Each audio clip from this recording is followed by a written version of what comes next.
Welcome to Suman TV. నేను మీ నవీన్. ఈ మధ్య కాలంలో వయసుతో సంబంధం లేకుండా మోకాళ్ళ నొప్పులు చిన్న ఏజ్ నుంచి పెద్దవాళ్ళ వరకు వస్తూ ఉన్నాయి. సో ఇట్లాంటి వారిలో అంటే గ్రేడ్స్ని బట్టి వాళ్ళకి థర్డ్ స్టేజ్లో ఉన్నా సరే హోమియోపతి మెడిసిన్స్తో క్యూర్ చేయొచ్చు, మోకాళ్ళలో గుజ్జును మళ్ళీ పెంచొచ్చు అని చెప్పేసి celebrity homeopathy expert doctor Marpalli Chetan Raju garu చెప్తున్నారు. అసలు దీనికి సంబంధించిన ట్రీట్మెంట్ విధానం ఎట్లా ఉంటుంది, హోమియోపతితో నిజంగానే మోకాళ్ళ నొప్పులు తగ్గించుకోవచ్చా, అది కూడా సర్జరీ వరకు వెళ్ళవలసిన పరిస్థితి ఉన్నా కూడా తగ్గుతుందా, ఇవన్నీ కూడా అడిగి తెలుసుకుందాం. వాటితో పాటు ఒక హోమ్ రెమెడీ కూడా తెలుసుకుందాం. హాయ్ సార్, నమస్తే అండి. నమస్తే సార్. సార్, చాలా వరకు హోమియోపతి మందులు అంటేనే ఇది దీర్ఘకాలికంగా వాడుతూ ఉండాలి. మనకి ఇప్పుడు మోకాళ్ళ నొప్పులు వచ్చాయంటే ఇప్పుడు వాడితే కాదు, ఇది ఎప్పటికో తగ్గిపోతుంది, మనకు 60 ఏళ్ళు 70 ఏళ్ళు వచ్చినాక తగ్గుతుంది అనే ఒక అపోహ ఉంది.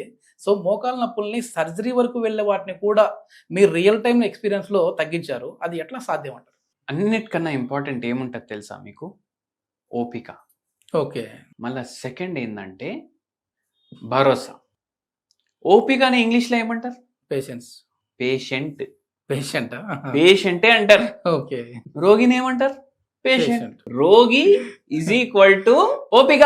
ఓపిక. ఓకే. ఓపిక ఉంటే రోగం పోతుంది.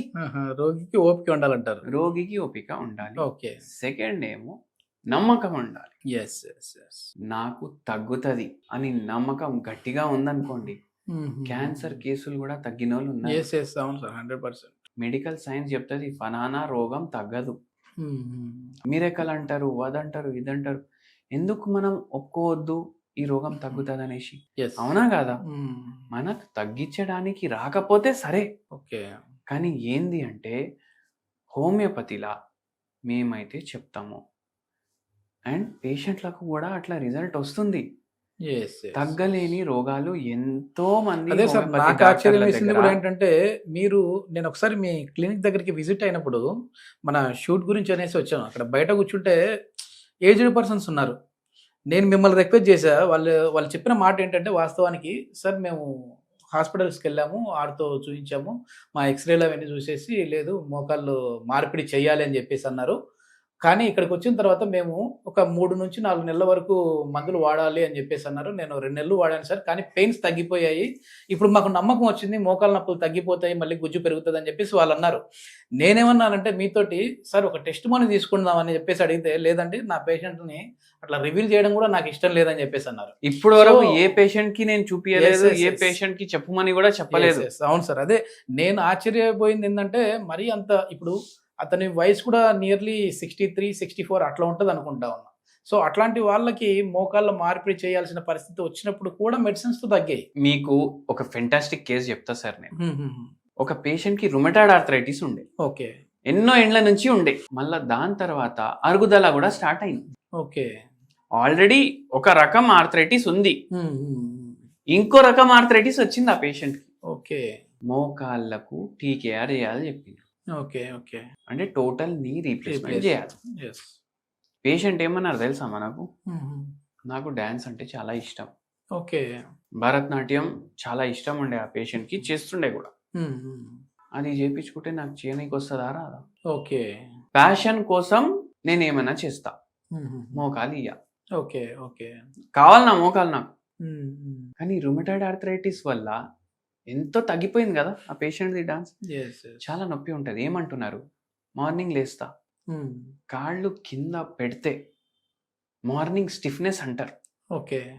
ఆ టైర్లు ఉంటాయి కదా, చల్లగా ఉంటాయి ఒక్కొక్కసారి, అది ఇట్లా ఏదో బుల్లెట్ కొట్టినట్టు ఉంటుంది నా కాళ్ళలో. అంత నొప్పి ఉంటుంది. నిల్చోడానికి ఫస్ట్ ఒక 10 అడుగులు నేను బాత్రూమ్ వరకు పోయినప్పుడు వరకు టక్ టక్ టక్ టక్ టక్ సౌండ్లు వస్తాయి మొత్తం. ఓకే. ఓకే. మళ్ళా దాని తర్వాత ఎంతోసేపు తర్వాత నేను జర ఛాయ్ తాగినాక కూసున్నాక జర్రా ఫ్రీ అవుతాయి. ఓకే. పూజ కూడా చేసుకోలేకపోతున్నా సరిగా. రుమటాయిడ్ ఆర్థరైటిస్ తగ్గదు అంటారు. ఓకే. ఆటో ఇమ్యూన్ డిజార్డర్ తగ్గదు అంటారు. హోమియోపతి మెడిసిన్స్ తోటి తగ్గుతున్నాయి. ఎంతో మంది ఇప్పుడు ఒక్కరికి తగ్గితే వాళ్ళు ఒక 20-30 మందిని పట్టుకొని వస్తారు. అయితే అంత ప్రభావకరమైన మెడిసిన్ హోమియోపతి మెడిసిన్. మళ్ళీ ఇంకోటి ఏంటంటే, ఈ పేషెంట్కి రుమటాయిడ్ ఆర్థరైటిస్ వచ్చింది కదా, ఒక 20 ఏళ్ళు అవుతుంది వచ్చి. ఏంటంటే నేను అడిగిన, మీకు టెన్షన్ ఏముంది? ఎంతోమంది ఫీమేల్ పేషెంట్స్ ఇదే కారణం చెప్తారు. అండ్ ఎంతోమంది ఫీమేల్ పేషెంట్స్కి ఎవరికైతే ఈ ప్రాబ్లం ఉంటుంది కదా, వాళ్ళకి మ్యారేజ్లో ఏదో ప్రాబ్లం అయింది. ఓకే. ఈ పేషెంట్ ఏమన్నారు తెలుసా, మా హస్బెండ్ నాతో మాట్లాడారు. ఓకే.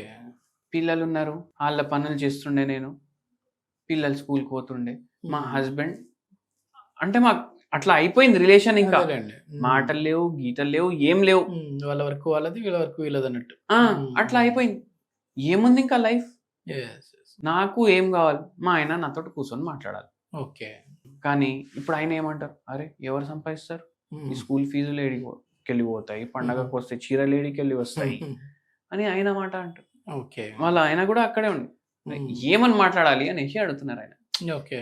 ఇప్పుడు జాతకాలు కలుపుతారు కదా, ఎందుకు కలుపుతారు, వీళ్ళ తర్వాత కలిసి చక్కగా ఉంటారా ఉండరా అనేసి. అవునా కదా, అన్నిటికీ సైంటిఫిక్ రీజన్ ఉంటది. కొందరు నమ్మరు, అవునా కదా.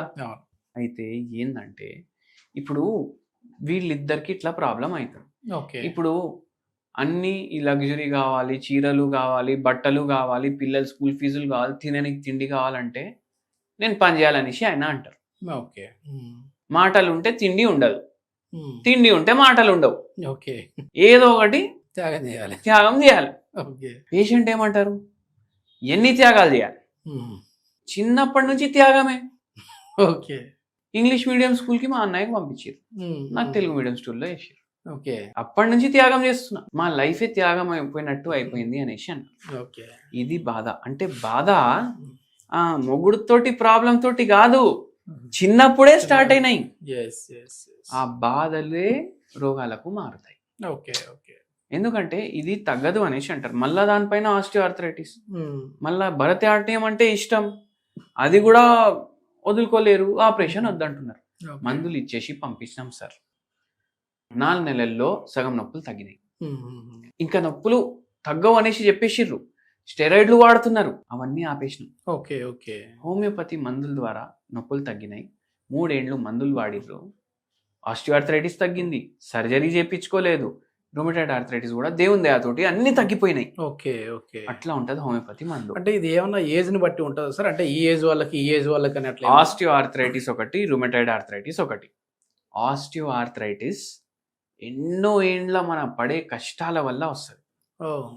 ఎట్లా కష్టాలు పడతాం, టీవీ చూస్తాం, ఎక్సర్సైజ్ చేయము, తిండి బయట తింటాం, నైట్ మొత్తం కూర్చొని వెబ్ సిరీస్, ఎంత కష్టపడుతున్నాం మనం.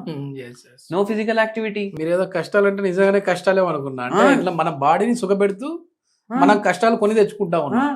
కష్టాలు సార్ ఇవి అన్ని, ఎంత పెద్ద కష్టాలు, అవునా కదా. బ్యాటరీ అయిపోయింది, రిమోట్ ది, పరేషాన్ అయిపోతాడు మనిషి. అయితే ఈ కష్టాలతోటి 10 ఏళ్ళు 15 ఏళ్ళ తర్వాత సడన్ గా మోకాలు నొప్పులు బయట పడతాయి. రుమటాయిడ్ ఆర్థరైటిస్ ఎట్లుంటదంటే, ఈ కష్టాలున్నా ఉండకపోయినా నష్టాలు ఇక్కడ ఉన్నాయి అనుకోండి, జెనెటిక్ ఫ్యాక్టర్ ఉంది అనుకోండి, సడన్ గా వస్తుంది. ఓకే. ఓకే. ఇప్పుడు ఈ పేషెంట్ ఏమన్నా, ఎన్ని రోజులు భరించాలి నేను ఈ పరేషానీలు, ఈ పరేషాని ఇక్కడ భరించి సడన్ గా ఒక రోజు వచ్చేస్తుంది. ఓకే. అయితే ర్యాపిడ్ డెవలప్మెంట్ ఉంటుంది రుమటాయిడ్ ఆర్థరైటిస్, ఆస్టియోఆర్థరైటిస్ ఇట్లా మెల్లగా ఉంటది. ఓకే. ఓకే. అయితే ఎన్నో రకాల ఆర్థరైటిస్లు ఉన్నాయి. అయితే ఎట్లుంటదంటే, రుమటాయిడ్ ఆర్థరైటిస్ ఏజ్ లో అన్నా రావచ్చు. Okay. Stress factor, genetic factor ని బట్టి. ఆస్టియో ఆర్థరైటిస్ 30, 40, 50కి స్టార్ట్ అవుతుంది. ఓకే. ఓకే. అట్లా ఉంటది. మొత్తానికి ఏ ప్రాబ్లం ఉన్న వాళ్ళకైనా సరే, మోకాళ్ళ నొప్పులు ఇట్లా బోన్ కి సంబంధించిన సమస్యలు ఏదైనా ఉన్నాయంటే మాత్రం హోమియోపతిలో ది బెస్ట్ మెడిసిన్స్ ఉన్నాయంటారు. ఓకే సార్, మనం ఇంట్రొడక్షన్ లో అనుకున్నట్లుగా ఒక హోమ్ రెమెడీ, ఎందుకంటే చేతన్ రాజు గారు అంటేనే హోమ్ రెమెడీ అనేది ఎక్స్పెక్ట్ చేస్తూ ఉంటారు. సో సింపుల్ హోమ్ రెమెడీ, ఇది ఒక సపోర్టివ్ మెడిసిన్ అని అంటూ ఉంటారు మీరు. సో ఈ మోకాళ్ళ నొప్పులు తగ్గడానికి ఎట్లాంటి హోమ్ రెమెడీ ఉంది? ఎటువంటి హోమ్ రెమెడీ ఉందంటే, జింజర్ వైన్ తెలుసా మీకు? జింజర్ వైనా? రెడ్ వైన్ విన్నా కానీ జింజర్ వైన్ విన్నారు కదా. జింజర్ వైన్ అని సెర్చ్ చేయండి, వేరే వాళ్ళు వేరే రెసిపీలు చెప్తారు. నేను ఇట్లా చేసుకోండి అని చెప్తా. వైన్ అంటే దీంట్లో ఆల్కహాల్ ఉండదు, అది కూడా మీరు గుర్తుపెట్టుకోండి. కొందరు సొంత వైద్యాలు చేస్తారు, అరే మోకాళ్ళ నొప్పులు ఉన్నాయా, ఆల్కహాల్ తగ్గుతున్నాయి నాకు అని, వాళ్ళ అపోహ ఉంటది. అది సొంత వైద్యం కదా.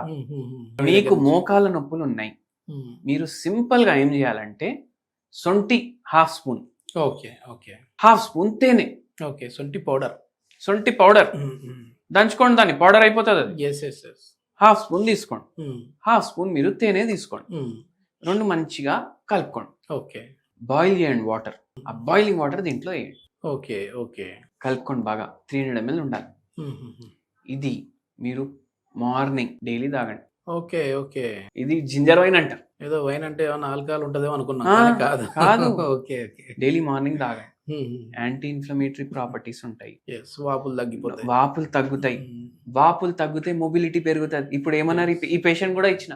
ఏమన్నారు మార్నింగ్ లేవంగానే ఒక 10 అడుగులు నడవంగానే టక్కు టుక్కు సౌండ్ వస్తున్నాయి అనేసి. అది కూడా తగ్గుతాయి ఆ సౌండ్లు. మళ్ళా దాని తర్వాత బరువు తగ్గడానికి హెల్ప్ అవుతుంది. బరువు కూడా ఎక్కువైతే అవుతుంది కదా ఈ ప్రాబ్లమ్ ఆర్థరైటిస్లు, అవి కూడా తగ్గడానికి హెల్ప్ అవుతుంది. నిద్ర మంచిగా రావడానికి హెల్ప్ చేస్తుంది. రిలాక్స్ ఫీలింగ్ ఇస్తుంది.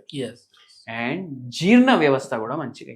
ఇది మొత్తం మీద ఏంటంటే మోకాళ్ళ నొప్పులు వచ్చాయి కదా అని చెప్పేసి కనీసం డాక్టర్స్ని కూడా విజిట్ అవ్వకుండా మీ ఇష్టం వచ్చినట్లు మీరు మెడికల్ స్టోర్కి వెళ్ళి టాబ్లెట్స్ వాడారంటే మీ కిడ్నీల మీద ప్రభావం చూపుతుంది. అట్లా కాకుండా హోమియోపతిలో ది బెస్ట్ మెడిసిన్స్ ఉన్నాయని చెప్పేసి డాక్టర్ చేతన్ రాజ్ గారు చెప్తున్నారు.